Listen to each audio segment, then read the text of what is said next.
Hello children. We have started learning Microsoft Excel. In the previous chapter we had an introduction with Microsoft Excel. Here we are to learn more about Microsoft Excel, more features which are available over here. So first we'll learn how to select a data. I've got the sample data for you. I want to select a single cell. I'll just click on that particular cell. I just click on whichever cell I want to select. That cell will become active, and that will be the selected cell. Whichever function we perform, that will be affecting only this selected cell.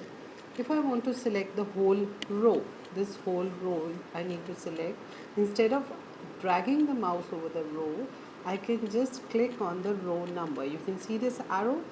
When my mouse pointer, it reaches the row number, I click here, the whole row is selected to me in the whole worksheet.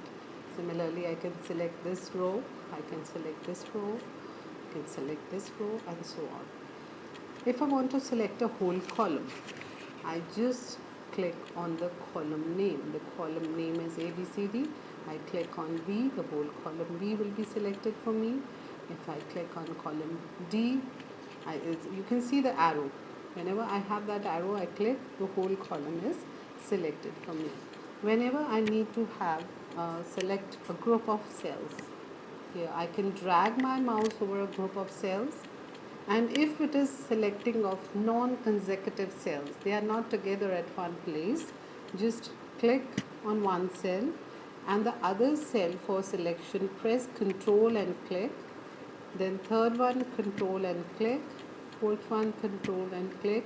So this way you can select the non-consecutive data, non-consecutive group of cells.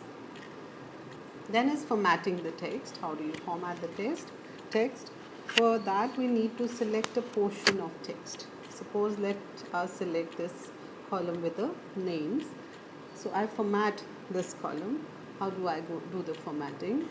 In the Home tab, in the font group, I go to the font name command. Here font, as I move my mouse over different font names, the preview will be available in the worksheet. You can see the preview in the selected cells. Whichever font I select, the preview is being shown in the worksheet. If I like this font, whatever font is of my choice, I can click on that and select that font by pressing enter. Then if I need to change the font size, again I need to select the column or select the data wherever I want the change in font size. Again I go to Home, Font Group, and the Font Size button. In Font Size drop down arrow, I have different sizes. You can see the preview, you can see the sizes changing for my selected column.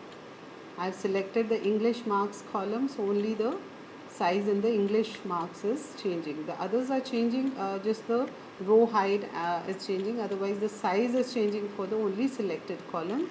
So whatever size I select, I can click OK. Right? Similarly, if I want to change the font color, I can choose any column or any part of text, even one cell, even one character can be selected, whatever you want to select. Home, again I go to font group, and here font color button. Here font color, you can choose any color of your choice, and you can see the preview changing colors, and you can go to more colors for more options. You can click on any of the options, whichever combination of colors you want.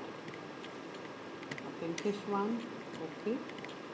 So this is my selected color. Then we need to, if we want to change the background of a picture, how do we put up a background in my entire worksheet? So I can go to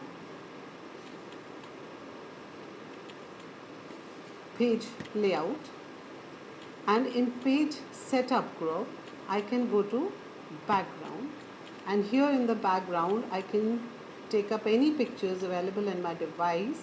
I select any of the picture and click insert. This will insert the picture as a background picture in my worksheet. And if I want to arrange the columns, if I want to change the alignments, how do I go about it?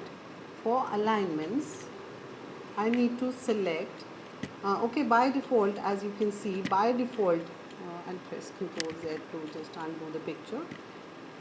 Whenever you give any number, by default, that number is aligned towards right.